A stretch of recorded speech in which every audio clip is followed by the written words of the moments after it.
ಈ ಟಿವಿ ತೆಳಗ್ ಬಂದವ ನೋಡೋರ್ ಹೆಂಗಾಗ್ಯಾರ, ಕುರ್ಚಿಗಳ ಸಾಧಕ ದೊಡ್ಡ ದೊಡ್ಡ ಸೋಫಾ ಸೆಟ್ ತಂದ್ ಹಾಕಾಗತ್ತಾರ ಟಿವಿ ನೋಡೋ ಸಲ. ಪರವಾಗಿಲ್ಲ, ಟಿವಿನೇ ತಂದಿರಿ ಅಂತಂದ ಬಳಕ ಟಿವಿ ನೋಡಕಂತ ಹೇಳಿ ಟೈಮ್ ತೆಗೀರಿ. ಎಟ್ರಿ ಒಂದಿಷ್ಟು ಧಾರಾವಾಹಿಗಳು ನೋಡ ಇಟ್ಟಿರ್ತಾವ, 15-20 ಮಿನಿಟಿನ ಇರ್ತಾವ ಧಾರಾವಾಹಿ. ಅದ್ರೊಳಗೆ ಅಡ್ವರ್ಟೈಸ್ ಹಾಕಿ ಅರ್ಧ ಗಂಟೆ ಜಗ್ತಾರೆ. ಒಂದು 2-3 ಸೀರಿಯಲ್ ಅಥವಾ ಒಂದು ಸಿನಿಮಾ ನೋಡಕಂತ ಹೇಳಿ ಒಂದು 3 ತಾಸು ಟೈಮ್ ತೆಗೀರಿ. ಎಷ್ಟಿರ್ತಾವ ಸಿನಿಮಾ, ಅದ್ರ ನೀರ್ ತಾಸಿನ ಅವಾಗೆಲ್ಲ ನಾವು ಸಣ್ಣವರಿದ್ದಾವ 3 ತಾಸಿನ ಪಿಕ್ಚರ್ ಇರ್ತೈತಿ. ಈಗ 2.5 ತಾಸು ಬಂದಾವ. 3 ತಾಸು ಒಟ್ಟಿನೊಳಗೆ ಟಿವಿ ತೆಗಿಯಕಂತ ಹೇಳಿ ಟೈಮ್ ತೆಗೀರಿ. ಇನ್ನ ಎಷ್ಟು ತಾಸು ಉಳಿತು? 2 ತಾಸು ನಿಕ್ಕಿ ಉಳಿದೈತಿ. ಹೌದಾ? ಚರ್ಚೆ ನಡೆದೈತೆ.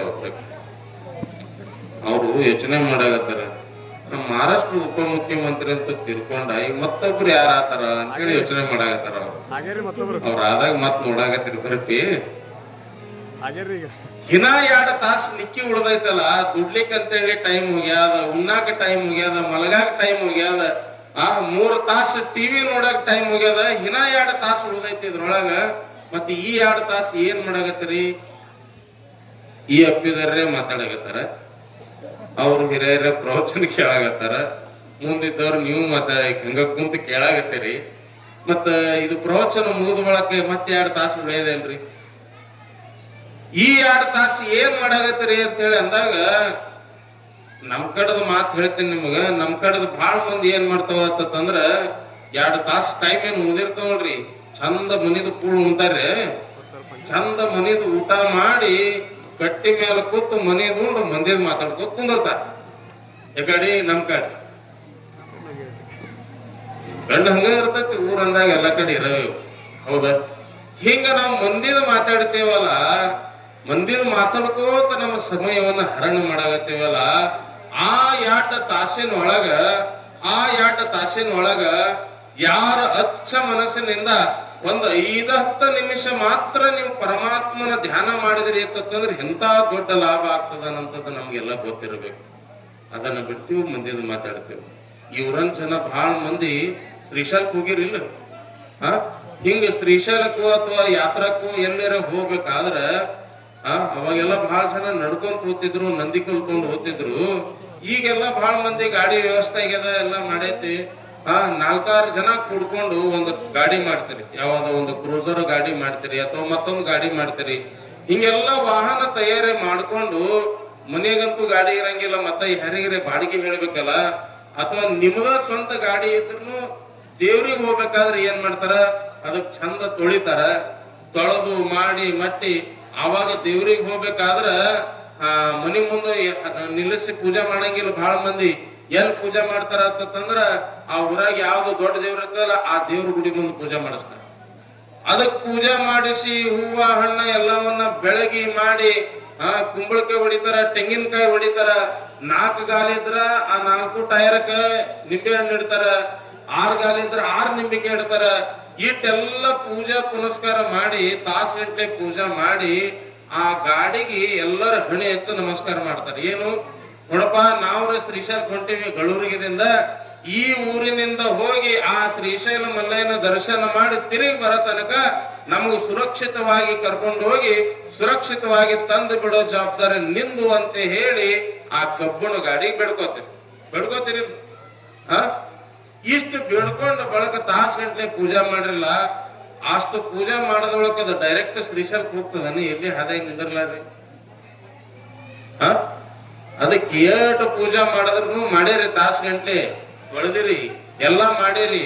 ಪರಂತು ಆ ಗಾಡಿ ಶ್ರೀಶೈಲಕ್ಕೆ ಹೋಗ್ಬೇಕು, ತಿರುಪತಿಗೆ ಹೋಗ್ಬೇಕು ಅಂತಂದ್ರ ನೀವು ಹೊರಗೆ ಎಟ್ಟನು ಪೂಜೆ ಮಾಡಿದ್ರ, ಹೊರಗೆ ಎಟ್ಟನು ಸ್ವಚ್ಛ ಮಾಡಿದ್ರ ಗಾಡಿ ಹೋಗಂಗಿಲ್ಲ. ಅದು ಗಾಡಿ ಹೋಗ್ಬೇಕು ಅಂತಂದ್ರೆ ಮೊದಲು ಅದ್ರ ಹೊಟ್ಟೆ ತುಂಬಿಸ್ಬೇಕು. ಆ ಹೊಟ್ಟೆ ತುಂಬಿಸುವಂತದ್ದು ಎಲ್ಲಿ ತುಂಬಿಸ್ತಾರ? ಪೆಟ್ರೋಲ್ ಪಂಪ್ದಾಗ ತುಂಬಿಸ್ಬೇಕು. ಆ ಪೆಟ್ರೋಲ್ ಪಂಪ್ದೊಳಗ ಆ ಗಾಡಿಗೆ ಹಿಂಗ ಎಣ್ಣೆ ತುಂಬಸಕಂತ ಹೋಗಿರ್ತಿರಲ್ಲ, ಆ ಗಾಡಿಗೆ ಎಣ್ಣೆ ತುಂಬಿಸ್ಬೇಕಾದ್ರ ಎಷ್ಟು ತಾಸು ಹಿಡಿತೈತಿ ಅಲ್ಲಿ ಎಣ್ಣೆ ತುಂಬಿಸೊಳಕ? ಎಷ್ಟು ತಾಸು ಹಿಡಿತಾರೆ? ತಾಸು ಹಿಡಿತೈತಿ, ನಿಮಿಷ ಹಿಡಿತೈತಿ? 5 ನಿಮಿಷ. ಇವು ಹೊಂಟು ನಮ್ ಗಾಡಿ ಶ್ರೀಶೈಲಕ್ಕೆ ಇವು ಡೈರೆಕ್ಟ್. ಈಗ ಹೋದ್ರ ಮುಂದಿನ ವರ್ಷ ಶಿವರಾತ್ರಿ ಸಿಗ್ತಾರೆ. ಈಗ ಚಂದ ಮಾರಿ ನೋಡ್ಕೋರಿ. ಹೋರಿ ಯಾರ್ಯಾರು ಹೋಗ್ತಾರೆ ಹೋಗ್ತಾರ. ಮತ್ತೆ ಯಾರು ಹೋಗೋರಿದ್ದೀರೇನು? ಹಾ, ಹೋಗೋರಿದ್ರು ಹೋರಿ. ಹಾ, ನಿತ್ಯ ಜಯಮಂಗಲಂ ಜಯನಮ ಅಂತೇಳ ಅಂದು ಹೋಗೋ ಸಮಯಕ್ಕೆ ಹೋದೇವತ್ತಂದ್ರ ಅದು ರಾಮಲಿಂಗಪ್ಪ ಹೂವು ಪತ್ರಿ ಎರಸಿದಂತಹ ಭಕ್ತಿ ಅನಿಸ್ತದ. ನಡಬರ್ ಹೊಂಟಿರ್ಬೇಕು. ತಂಗಿ ಒಂದ್ 5 ನಿಮಿಷ ಪೆಟ್ರೋಲ್ ಪಂಪ್ದ ಟೈಮ್ ಕೊಟ್ರ ಆ ಗಾಡಿ ತುಂಬಸೊಟ್ಟು ಎಣ್ಣೆ ತುಂಬಸೋತ್ ಹೋತಂದ್ರ ಶ್ರೀಶೈಲಕ್ಕೂ ಹೋಗ್ತದ, ಮಾನಂದಿಗೆ ಹೋಗಿ ತಿರುಪತಿ ದರ್ಶನ ಮಾಡಿ ಬರ್ತೈತಿ ಅದ ಗಾಡಿ. ಹ್ಯಾಂಗ ಅಷ್ಟು ದರ್ಶನ ಮಾಡಿ ಬರ್ತೈತಲ್ಲ, ಆ ರೀತಿ ಒಳಗ ಮುಂಜಾನೆ ಸಮಯದೊಳಗ ಚಂದ ಸ್ನಾನ ಆದ ಬಳಕ ಸ್ವಲ್ಪ ಹಣಿ ಮೇಲೆ ಚಂದ ವಿಭೂತಿ ಹಚ್ಕೊಂಡು ಆಮೇಲೆ ಗುರು ಕೊಟ್ಟಂತಹ ಮಹಾಮಂತ್ರ ಒಂದು 5 ನಿಮಿಷ ನೋಡಿದ್ರೆ ಸಾಕು, ಇಡೀ ದಿನ ಎಲ್ಲ ಚಂದ ಹೋಗ್ತದನ್ನಂತದ್ದು ಮರೆತು ಬಿಡ್ತೀವಿ ನಾವೆಲ್ಲ. 5 ನಿಮಿಷದ ಧ್ಯಾನ ನಮ್ದು ಅವತ್ತಿನ ದಿವಸದ ಪೂರ್ಣ ಪ್ರಮಾಣದಂತಹ ಸ್ಮರಣೆ ಇರ್ತೈತೆ ಆ ದೇವರ ಮೇಲೆ. ಅದನ್ನ ಬಿಡ್ತೀವಿ. ಕೇವಲ ಅವ್ರು ಇವ್ರದ್ದು ಮಾತಾಡ್ಕೋತ ಸಮಯ ಕೊಡ್ತೀವಿ. ಆದ್ರೆ ಒಂದು ತಿಳ್ಕೊಳ್ರಿ, ಕನ್ನಡದೊಳಗ ಒಂದು ಬಹಳ ಚೆನ್ನಾದ ಒಂದು ಗಾದಿ ಮಾತದ. ಏನು ಅಂತಂದ್ರ, ಮಾಡದವ್ರ ಪಾಪ ಆಡದವ್ರ ಬಾಯಾಗ ಹಾಕದ. ಮಾಡದವ್ರ ಪಾಪ ಆಡದವ್ರ ಬಾಯಾಗ ಯಾಕನ್ನುವಂಥದ್ದು ಒಂದು ಮಾತದ. ಯಾರೋ ಮಾಡಿರ್ತಾರ ಪಾಪದ ಕೆಲಸ, ಯಾರೋ ಮಾಡಿದಕ್ಕಾಗಿ ಅವ್ರ ಬಗ್ಗೆ ಮಾತಾಡೋದ್ರೊಳಗ ಆ ಪಾಪ ನಾವು ಕಟ್ಕೊಂಡು ಬಿಡ್ತೀವಿ. ಅದಕ್ಕೆ ಹಂಗ ಆಗ್ಬಾರ್ದು. ಇವತ್ತು ಲೆಕ್ಕ 2 ಪ್ರಮಾಣದೊಳಗ, ಒಂದು ಪಾಪ ಯಾವುದು, ಒಂದು ಪುಣ್ಯ ಯಾವುದು. ಪುಣ್ಯ ಅನ್ನುವಂಥದ್ದು ಯಾವಾಗ ಬರ್ತದಂದ್ರ ಅದು ಪರೋಪದ ಕೆಲಸವನ್ನ ಮಾಡ್ಕೊಂತ ಬಂದಾಗ. ಇವತ್ತು ರಾಮಲಿಂಗಪ್ಪ ಅವ್ರು ಏನು ಕೆಲಸ ಮಾಡ್ಯಾರ ಅಂತಂದ್ರ, ಅವ್ರು ಎಂದೂ ತನಗಾಗಿ ಅದು ಬೇಕು ಇದು ಬೇಕಂತ ಹೇಳಿ ಬಯಸ್ಲಾರೆ ಏನ್ ಇದ್ದಿದ್ದೆಲ್ಲವನ್ನೂ ಕೂಡ ಇವತ್ತು ಗಳೂರಿ ಗ್ರಾಮದ ಎಲ್ಲಾ ಸದ್ಭಕ್ತರಿಗೆ ದಾರಿ ಎರೆದರಂತ ಹೇಳಿ ಅವ್ರು ಇವತ್ತು ಪುಣ್ಯ ಪುರುಷರಾಗ್ಯಾರ. ಇವತ್ತು ಪುಣ್ಯತಿಥಿ ಕಾರ್ಯಕ್ರಮದವ್ ನಾವೆಲ್ಲ ಭಾಗಿಯಾಗಿ ಅವ್ರು ಏನ್ ಮಾಡ್ಯಾರ್ರಿ ಪುಣ್ಯದ ಕೆಲಸ, ಇರತನ ಅದು ಮಾಡಿದ್ರ ಇದು ಮಾಡಿದ್ರ ಅಂತ ಹೇಳಿ ಅವ್ರ ಬಗ್ಗೆ ನಿಂದಾ ಮಾತಾಡಿದೀವಿ ಅಂತಂದ್ರ ಆ ಪಾಪನಂತದ ಹಂಗ ಮಗಲ್ಕ ಬಂದ್ಬಿಡ್ತೈತಿ, ಅದ ತಲೆ ಮೇಲೆ ಇರ್ತೈತಿ. ಅದಕ್ಕ ನಾವೆಲ್ಲ ಪುಣ್ಯವಂತರ ಆಗ್ಬೇಕು ಅಂತಂದ್ರ ಮೊದಲು ನಾವು ಮತ್ತೊಬ್ಬರ ಬಗ್ಗೆ ಮಾತಾಡುವಂತಹದ್ದನ್ನ ಬಿಡ್ಬೇಕನ್ಸ. ಅವಾಗ ಯಾವಾಗ ಬಿಡ್ತೀವಿ ಅವಾಗ ಪರಮಾತ್ಮನ ಒಲಿಮೆ ಆಗ್ಲಿಕ್ಕ ಸಾಧ್ಯ ಅದ. ಅಂತಹ ಸಾಧ್ಯ ಮಾಡ್ಕೋಬೇಕಾದ್ರ ಹರ ಪೂಜೆ, ಗುರು ಸೇವೆ ಅನ್ನುವಂಥದ್ದೇ ವರ ಪುಣ್ಯದ ಕೆಲಸ ಅಂತೇಳಿ ತಿಳಿದು ಹರನ ಧ್ಯಾನ ಮಾಡಬೇಕು, ಗುರುವಿನ ಸೇವಾ ಮಾಡಬೇಕು. ಗುರುವಿನ ಹೊರತು ಮತ್ತಾರು ಇಲ್ಲ ಅಂತ ಹೇಳಿ ನಂಬಿ ಯಾರು ಗುರುವಿನ ಗುಲಾಮ್ ಆಗ್ತಾರ ಅಂತವ್ರಿಗೆ ಗುರುರಾಯ ಅನ್ನುವಂತವ ಒಲಿಲಿಕ್ಕೆ ಸಾಧ್ಯ ಅದ. ಮಡಿವಾಳಪ್ಪ ಅದನ್ನು ಒಂದು ಚಲೋ ಮಾತು ಹೇಳ್ತಾನ, ಪಾಮರ ಜನ್ಮ ಇದು ಬಲು ಪಟ್ಟಿ ಯಾಕಾಗಬಾರದು ಗುರುವಿನ ಭೆಟ್ಟಿ ಅಂತ ಹೇಳಿ ಮಡಿವಾಳಪ್ಪನವ್ರು ಹೇಳ್ಕೊಂತ ಬರ್ತಾರ. ನಮ್ಮ ಬಸವಾನಂದ್ರ ಇವತ್ತು ಹೇಳ್ತಾ ಇದ್ರು, ಇವತ್ತು ರಾಮಲಿಂಗಪ್ಪರು ಸೂರ್ಯನಕ್ಕಿಂತನೂ ಬಹಳ ದೊಡ್ಡವರು, ಚಂದ್ರನಕ್ಕಿಂತನೂ ಬಹಳ ದೊಡ್ಡವರು ಅಂತ ಹೇಳಿ ಯಾಕ ಆ ಮಾತನ್ನ ಹೇಳಕ್ ಅವ್ರು ಇಚ್ಛಾ ಪಟ್ರು ಅಂತಂದ್ರ, ಸಿದ್ಧಾಂತ ಶಿಖಾಮಣಿ ಒಳಗ ಜಗದ್ಗುರು ರೇವಣ ಸಿದ್ಧರು ಒಂದು ಮಾತು ಹೇಳ್ತಾರ, ಗುರು ರೇವ ಪ್ರಕಾಶ ಯತಿ ದೇಹಿ ನಾಂ ಕೋವ ಸೂರ್ಯಂ ವಿನಃ ತಮಸೋ ವಿವರ್ತಕ ಅಂತ ಹೇಳಿ. ಅಂದ್ರ ಈ ಜಗತ್ತು ಬೆಳಗಬೇಕು ಅಂತಂದ್ರ ನಾ ಗ್ರಾಮ ಪಂಚಾಯತ್ ಮೆಂಬರ್ ಇದ್ದೀನಿ, ನಾ ನಾಡಿನ MLA ಇದ್ದೀನಿ, ಮಂತ್ರಿ ಇದ್ದೀನಿ ಅಂತಂದ್ರ ಎಷ್ಟು ಎಂತ ದೊಡ್ಡ ಲೈಟ್ ಹಚ್ಚಕ್ ಸಾಧ್ಯ ಅದ ರೀ? 100 ಮೀಟರ್ ಹೋದೆತ್ತು, 200 ಮೀಟರ್ ಹೋದೆತ್ತು. ನಿರಂತರ ಜ್ಯೋತಿ ಮಾಡಿ ರಾತ್ರಿ ಬೆಳಗದ್ರ ಮುಗಿತು. ಆದ್ರ ಹೆಚ್ಚಿಗೆ ಬೆಳಕು ಬೇಕು ಅಂತಂದ್ರ ಬೆಳಕು ಕೊಡೋದಾಗಲ್ಲ. ಮತ್ತ ಜಗತ್ತಿಗೆ ಬೆಳಕು ಬರಬೇಕು ಅಂತಂದ್ರ ಪೂರ್ವ ದಿಕ್ಕಿನೊಳಗ ಸೂರ್ಯ ಹುಟ್ಟಿ ಬಂದ ಅಂತಂದ್ರ ಬೆಳಕಾಗ್ತದ. ಆ ಸೂರ್ಯ ಏನಾದ್ರೂ ಒಂದ್ ವೇಳೆ ದಿವಸ ಹುಟ್ಟ ಟೈಮ್ನಾಗ ಹುಟ್ಲಾರೆ ಒಂದ್ 10-12 ತಾಸು ಆತ ಸೂಟಿ ಹಾಕದ ಅಂತಂದ್ರ 10-12 ತಾಸು ಏನಾದ್ರೂ ಸೂಟಿ ಹಾಕದ ಅಂತಂದ್ರ ತಿಳ್ಕೊಳ್ರಿ, ಈ ಜಗತ್ತಿನೊಳಗಿರುವಂತಹ ಪ್ರತಿ ವಸ್ತುನು ಕೂಡ ಬರಪಾಗಿ ಹೋಗ್ತದೆ.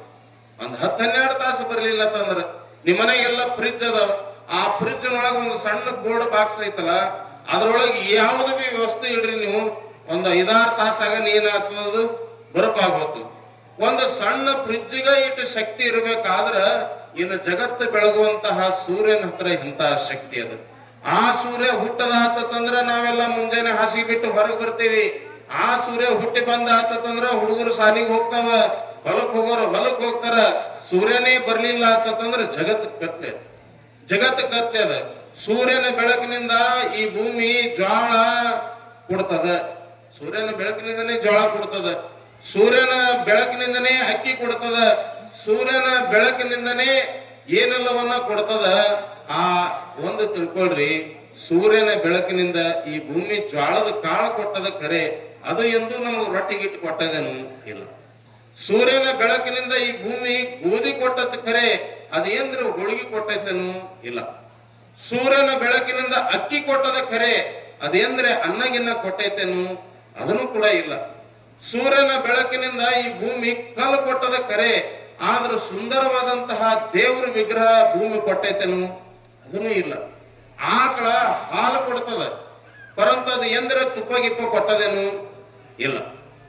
ಹೂವ ಅದು ಸುವಾಸನೆ ಕೊಡ್ತದ, ಪರಂತು ಸುವಾಸನೆ ಕೊಟ್ಟೈತೆ ವಿನ ಅದು ಎಂದ್ರೆ ಜೇನುತುಪ್ಪ ಕೊಟ್ಟೈತೇನು ಹೂವ ಇಲ್ಲ. ಆ ಹೂವಿನೊಳಗ ಜೇನುತುಪ್ಪ ತೆಗಿಬೇಕು ಅಂತಂದ್ರ ಆ ಹೂವಿನ ಮ್ಯಾಲ ಒಂದು ಜೇನು ಹುಳ ಬಂದು ಕುಂತು ಅದರೊಳಗಿರುವಂತಹ ಮಕರಂದ ಹೀರು ಗೂಡು ಕಡ್ತು ಅಂತಂದ್ರ ಅಲ್ಲಿ ಜೇನುತುಪ್ಪ ತಯಾರಿ ಹೇಗ ಆಗ್ತದಲ್ಲ, ಹಾಗ ಪರಮಾತ್ಮನ ಒಲಿಮೆ ಆಗ್ಬೇಕು ಅಂತಂದ್ರ ನಾವು ಅದನ್ನು ಕೂಡ ಮೊದಲ ಗುರುವಿನ ಚರಣದ ಮ್ಯಾಲ ಹೋಗಿ ಕುಂತೀವಿ ಅಂತಂದ್ರ ಅದು ಪರಮಾತ್ಮ ಕೈ ಹಿಡಿದು ಎತ್ಕೋತಾನ ಅನ್ನುವಂಥದ್ದನ್ನ ನಾವು ಅರ್ಥ ಮಾಡ್ಕೊಳ್ಬೇಕು. ಉರಿಯುವ ಕೆಂಡದ ಮೇಲೆ ತೃಣವ ತಂದಿರಿಸಿದರೆ ಆ ತೃಣವ ಕೆಂಡ ನುಂಗುವಂತೆ ಶ್ರೀ ಗುರು ಚರಣದ ಮೇಲೆ ತನುವೆಂಬ ತೃಣವ ತಂದಿರಿಸಿದರೆ ಆತನ ಸರ್ವಾಂಗವೆಲ್ಲ ಲಿಂಗಕಾಣ ರಾಮನಾಥ ಅಂತ ಹೇಳಿ ದೇವರ ದಾಸ್ಯಮ್ಮನವರು ಅದನ್ನು ಈ ಮಾತನ್ನು ಹೇಳ್ತಾರೆ. ಅದಕ್ಕೆ ಈ ಶರೀರಕ್ಕೆ ಕಿಮ್ಮತ್ತು ಬರಬೇಕು ಅಂತಂದ್ರ ಅದು ಯಾವಾಗ ಕಿಮ್ಮತ್ತು ಬರ್ತದ ಅಂತಂದ್ರ ಗುರುವಿನ ಚರಣವನ್ನ, ಗುರುವಿನ ಪಾದವನ್ನ ಅದು ಪರಮ ಪಾದ ಅಂತ ಹೇಳಿ ನಂಬದಾಗ ಮಾತ್ರ ಆ ಪರಮಾತ್ಮನ ಒಲಿಮೆ ಆಗ್ಲಿಕ್ಕೆ ಸಾಧ್ಯ ಇಲ್ಲ ಅಂತಂದ್ರೆ ಆಗ್ಲಿಕ್ಕೆ ಸಾಧ್ಯ ಇಲ್ಲ. ನಾ ಈಗ ತಾನೇ ಒಂದು ಮಾತು ಹೇಳ್ದ, ಪಾಮರ ಜನ್ಮ ಇದು ಬಲು ಕೊಟ್ಟೆ ಅಂತ ಹೇಳಿ. ಯಾರ್ದು ಪದ? ಕಡ್ಕೋಳದ ಮಡಿವಾಳಪ್ಪನ ಪದ. ಕಡ್ಕೋಳ ಮಡಿವಾಳಪ್ಪನ ಪದ ಅದಲ್ಲ, ಆ ಮಡಿವಾಳಪ್ಪ ನೋಡ್ರಿ ಜ್ಞಾನಿ ಇರ್ತಾನ, ಬಹಳಷ್ಟು ತತ್ವಜ್ಞಾನಿ ಇರ್ತಾನ, ಎಲ್ಲ ಆಗುಗಳು ಗೊತ್ತಿದ್ದು, ಆದ್ರ ಪರಿಸ್ಥಿತಿ ಏನು ಅಂತಂದ್ರ ಆ ಮಡಿವಾಳಪ್ಪಗ ಅವು ಯಾರನ್ನಂತದ್ದು ಬಹಳ ಚಂದ ಗೊತ್ತಿತ್ತು. ಅವ್ರವ ಯಾರನ್ನಂತದ್ದು ಗೊತ್ತಿತ್ತು, ಪರಂತ ಅಪ್ಪ ಯಾರನ್ನಂತದ್ದು ಗೊತ್ತಿದ್ದಿಲ್ಲ. ಇನ್ನ ಅಪ್ಪ ಇರ್ಲಾರ ಮಕ್ಕಳಿಗೆ ಏನಂತ ಹೇಳಿ ಕರೀತಾರ್ರಿ? ಕರಿಬಾರದ ಶಬ್ದಗಳಿಂದ ಕರೀತಾರ ಅವನಿಗೆ. ಅದೆಲ್ಲ ಕೇಳಿ ಕೇಳಿ ಕೇಳಿ ಬ್ಯಾಸರ ಬಂದಿತ್ತು ಅವನಿಗೆ. ಈ ಶರೀರನ ಶುದ್ಧ ಮಾಡ್ಕೋಬೇಕಂತ ಹೇಳಿ, ಇನ್ನು ಶುದ್ಧ ಮಾಡ್ಕೋಬೇಕಾದ್ರೆ ಏನ್ ಮಾಡ್ಕೋಬೇಕು? ನಾ ಯಾವ್ದಾರ ಗುರುವಿನ ಕಡೆ ಹೋಗಿ ಲಿಂಗ ದೀಕ್ಷಾ ತಗೋಬೇಕಂತ ಹೇಳಿ ಎಷ್ಟೋ ಮಠಗಳಿಗೆ ಹೋಗ್ತಾನೆ. ಹಾಡ್ತಿದ್ದ, ಚಂದ ಹಾಡ್ತಿದ್ದ, ಎಲ್ಲ ಮಾಡ್ತಿದ್ರು. ಆದ್ರ ಅವನಿಗೆ ಯಾರು ಬಕ್ಷಿಸ್ನು ಕೊಡ್ತಿದ್ದಿಲ್ಲ, ಏನು ಕೊಡ್ತಿದ್ದಿಲ್ಲ. ಇವ ಏನ್ರ ಕೂಳು ಮಾರಿ, ಅದು ಮಾರಿ, ಇದು ಮಾರಿ ಹೊಟ್ಟೆ ತುಂಬಿಸಬೇಕು. 16-17 ವರ್ಷನವಾದ, ಅವಕ್ಕೂ ವಯಸ್ಸಾಗಿತ್ತು. ಇನ್ ಈ ಶರೀರ, ಈ ತನು ಮನ ಶುದ್ಧ ಮಾಡ್ಕೋಬೇಕಂತ ಹೇಳಿ ಎಷ್ಟೋ ಮಠಗಳಿಗೆ ಹೋದ್ರ ಅವ ಮಡಿವಾಳಪ್ಪ ಬರೋದ ನೋಡಿ ಮಠದ ತೊಲಬಾಗಲು ಹಾಕ್ತಿದ್ರು. ಎಷ್ಟೋ ಮಂದಿ ಮಠಾಧೀಶರು ಸ್ವಾಮಿಗಳು ಮಠದ ತೊಲಬಾಗಲು ಹಾಕ್ತಿದ್ರು. ಊರಾಗ ಎಲ್ಲಿ ಬರೋ ಬಿಡ್ತಿದ್ದಿಲ್ಲ. ಅವನ ಸಂಗಟ ಯಾರು ಊರಾನ ದೊಡ್ಡವ್ರು ಯಾರು ಕುಂದಿರ್ತಿದ್ದಿಲ್ಲ, ಮಾಡ್ತಿದ್ದಿಲ್ಲ. ಹಿಂಗ ಅನ್ಕೊಂಡ ಇದಕ್ಕೆ ಹೆಂಗಾರ ಮಾಡಿ ಶುದ್ಧ ಮಾಡ್ಕೋಬೇಕು ಅಂತಂದ್ರ ನಾನು ಗುರುವಿನ ಕಡೆ ದೀಕ್ಷಾ ತಗೋಬೇಕಂತ ಹೇಳಿ ಹೋದ. ಯಾರು ಕೊಡ್ಲಿಲ್ಲ. ಕೊನೆಗೆ ಅವನಿಗೆ ಏನ್ ಗೊತ್ತಾಯ್ತು ಅಂತಂದ್ರ ಅಲ್ಲೇ ಬಿದನೂರದಿಂದ ಸಮೀಪದೊಳಗಿರುವಂತ ಅರಳುಗುಂಡಿಗೆ ಅಂತೇಳಿ ಊರ. ಆ ಅರಳುಗುಂಡಿಗೆ ಯಾರದಾರ? ದಾಸೋಹ ಮೂರ್ತಿಯಾದಂತಹ ಶರಣ ಬಸಪ್ಪನವರದಾರ. ಆ ಶರಣ ಬಸಪ್ಪನವ್ರದ ಒಂದು ಲೀಲಾ ಎಲ್ಲ ಕಡೆ ಎತ್ತಿತ್ತು. ಏನು ಅಂತಂದ್ರ ಬೇಡಿದವ್ರಿಗೆ ಬೇಡಿದ ಕೊಡಾಗತ್ತಾರ ಅಂತ ಹೇಳಿ, ಬೇಡಿದವರಿಗೆ ಬೇಡಿದ ಕೊಡಾಗತ್ತಾನ ಅಂದಾಗ ಯಾವಾಗ ಮಡಿವಾಳಪ್ಪನ ಕಿವಿಗೆ ಶಬ್ದ ಬಿತ್ತು, ಅಂತಹ ಸಮರ್ಥ ಅದಾನ ಅಂತ ತಂದಾಗ ಮತ್ತ ನಾ ಏನ್ ಬೇಡಿತೇನೆ ಅದನ್ನು ಕೊಡ್ಲಕ್ಕ ಅವ ಸಮರ್ಥ ಅದನೋ ಇಲ್ಲೋ ಅಂತ ಹೇಳಿ ಅರಳಗುಂಡಿಗೆ ಹೋಗ್ತಾನೆ. ಹಿಂಗ ಅರಳಗುಂಡಿಗೆ ಹೋಗ್ತಾನ. ಶರಣ ಬಸಪ್ಪ ತಿರುಗ್ತಿದ್ದ, ಕಾಯಕ ಮಾಡ್ತಿದ್ದ. ಹೊಲದಾಗ ಬೆಳೆದಂತಹ ಜ್ವಾಳದಿಂದ ತನ್ನ ಮನಿ ಒಳಗ, ಸಾಲಿ ಮಠದ ಮನಿ ಒಳಗ, ಸಾಲುಕ್ಯ ಮನೆತನೊಳಗ ದಾಸೋಹ ಮಾಡ್ತಿದ್ದ. ಹಿಂಗ ದಾಸೋಹದಾಗ ಇವನು ಕೂಡ ಅಲ್ಲೇ ಬಂದ. ಊಟ ಎಲ್ಲ ಆಯ್ತು. ದಾಸೋಹದ ಪ್ರಸಾದ ತಗೊಂಡ ಬಳಕ ಇವ ಏನು ಬಂದಿದ್ದಲ್ಲ, ಯಾವ ಊರ ಅಂತ ಹೇಳಿ ಇವ ಕೇಳಿಲ್ಲ, ಇಂಥ ಊರ ಅಂತ ಹೇಳಿ ಇವನು ಹೇಳಿಲ್ಲ. ಆದ್ರ ಜ್ಞಾನಿಗಳ ಮಾತು ತಿಳಿದಂಗ ಅವಾಗ ಆ ಮಡಿವಾಳಪ್ಪಗ ಈ ಶರಣ ಬಸಪ್ಪ ಕೇಳ್ತಾನ, ಯಾಕ್ರಪ್ಪ ನಿಮ್ಗೆ ಏನ್ ಬೇಕಾಗ್ಯದ? ನಿಮ್ಗೆ ಏನ್ ಬೇಕಾಗಿದ್ರಿ ಅಂತೇಳಿ ಕೇಳಿದಾಗ ಅವ ಮಡಿವಾಳಪ್ಪ ಹೇಳ್ತಾನ, ನನಗೇನೂ ಬೇಕಾಗಿಲ್ರಿ, ಆದ್ರೆ ನನ್ಗೊಂದ್ ಸಂಶಯ ಇತ್ತು, ಆ ಸಂಶಯ ಕೇಳಕ್ ಬಂದಿನ್ರಿ ಅಂತ ಹೇಳ. ಏನಪ್ಪ ನಿಮ್ ಸಂಶಯ ಏನಿಲ್ರಿ? ಮತ್ತ ನಮ್ಮ ದೊಡ್ಡಿ ಬಾಗಲ್ದಾಗ ದೊಡ್ಡಾಗ ತಿಪ್ಪ್ಯಾಗ ಒಂದು ಪತ್ರಿ ಗಿಡ ಬೆಳೆದದ. ಪತ್ರಿ ಗಿಡ ಬೆಳೆದದ. ಮತ್ತ ಆ ಪತ್ರಿ ಗಿಡದ ಏನ್ ಪತ್ರಿ ಅದಾವಲ್ಲ, ಈ ಪತ್ರಿ ದೇವ್ರಿಗೆ ಏರ್ಸಕ್ ಬರ್ತೈತೋ ಬರಲ್ವ ಅನ್ನೋದು ಕೇಳಕ್ ಬಂದೇನ್ರಿ ಅಂತ ಹೇಳಿ ಅವ ಹೇಳ್ತಾನ ಮಡಿವಾಳ. ಅಂದಾಗ ಇವ ಸಣ್ಣ ಬಸಪ್ಪತ್ತಾನ, ಅಲ್ರಿ ಅದ ತಿಪ್ಪೆಗಿರ ಬೆಳೆಯಲಕ್ಕ ಎಲ್ಲರೇ ಬೆಳೆಯಲಕ್ಕ ಆ ಒಂದು ದಳ ಪರಮಾತ್ಮನಿಗೆ ಎಷ್ಟ್ ಇಷ್ಟ ಆತಂದ್ರ ತ್ರಿದಳಂ ತ್ರಿಗುಣಾಕಾರಂ ತ್ರಿಜನ್ಮ ಪಾಪ ಸಂಹಾರಂ. ಈ ದಳದ ಒಂದು ದಳ ಪತ್ರಿ ದಳ ಹಿಂಗೆ ಪರಮಾತ್ಮಗೆ ಏರಿಸ್ದಿ ಅಂತಂದ್ರ 3 ಜನ್ಮದೊಳಗ ಮಾಡಿದಂತಹ ಅಘೋರ ಪಾಪಗಳು ಸಹ ಸುಟ್ಟು ಹೋತವ. ಅದು ತಿಪ್ಪೆಗಿರೆ ಬೆಳೆಯಲಕ್ಕ ಉಪ್ಪರಿಯಾಗಿರೆ ಬೆಳೆಯಲಕ್ಕ ಇದು ಮಾತ್ರ ಪರಮಾತ್ಮಗೆ ಏರ್ಸಕ್ ಬರ್ತದ್ರಿ ಅಂತ ಹೇಳಿ ಅವ ಶರಣ ಬಸಪ್ಪ ಹೇಳ್ದ. ಈ ಮಾತು ಹೇಳಿದಾಗ ಅವಾಗ ಮಡಿವಾಳಪ್ಪ ಅಂತಾನ, ಮತ್ತ ಒಂದು ತಿಪ್ಪ್ಯಾಗ ಹುಟ್ಟಿದ ಪತ್ರಿನೇ ದೇವ್ರಿಗೆ ಏರ್ಸಕ್ ಬರ್ತದಂದ್ರ ಹಂಗ ನಾನು ತಿಪ್ಪ್ಯಾಗ ಹುಟ್ಟದಂಗ ಆಗ್ಯದ್ರಿ. ಅಪ್ಪ ಯಾರನ್ನಂತ ಹಡದಪ್ಪ ಯಾರನ್ನಂತದ್ ಗೊತ್ತಿಲ್ಲ, ನನಗ ಪಡದಪ್ಪ ಕೊಟ್ಟ ನನ್ನ ಜನ್ಮ ಪಾವನ ಮಾಡ್ರಿ ಅಂತ ಹೇಳಿ ಶರಣ ಬಸಪ್ಪನ ಮುಂದೆ ಪ್ರಶ್ನೆ ಇಟ್ಟಾಗ ಶರಣ ಬಸಪ್ಪ ಆ ಶರಣ ಮಡಿವಾಳಪ್ಪ ಕರ್ಕೊಂಡು ಎಲ್ಲಿಗೆ ಬರ್ತಾನಂತಂದ್ರ ಗುಡ್ಡದ ಮಹಾಂತನ ಕಡೆ ಬರ್ತಾನ. ಚಿನ್ನಮಗೇರಿ ಗುಡ್ಡಕ್ಕೆ. ಚಿನ್ನಮಗೇರಿ ಗುಡ್ಡಕ್ಕೆ ಬಂದು ಆ ಗುಡ್ಡದ ಸ್ವಾಮಿಗಳ ಮಹಾಂತ ಸ್ವಾಮಿಗಳ ಕಡೆಯಿಂದ ದೀಕ್ಷಾ ಮಾಡಿಸ್ತಾರ.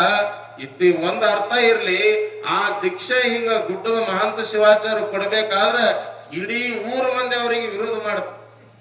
ಯಾರಿಗೆ ಮಠದ ಸ್ವಾಮಿಗಳಿಗೆ ಬಹಿಷ್ಕಾರ ಆಗ್ತು, ಇನ್ಯಾಲ ಈ ಸ್ವಾಮಿ ಕರೆಯದ ಬೇಡ, ಇವಾಗ ಕುಲ ಹಾಳು ಮಾಡ್ಕೊಂಡಾನ ಅಂತ ಹೇಳಿ ಆ ಸ್ವಾಮಿಗಳಿಗೆ ಯಾರು ಕರೀಲಿಲ್ಲ.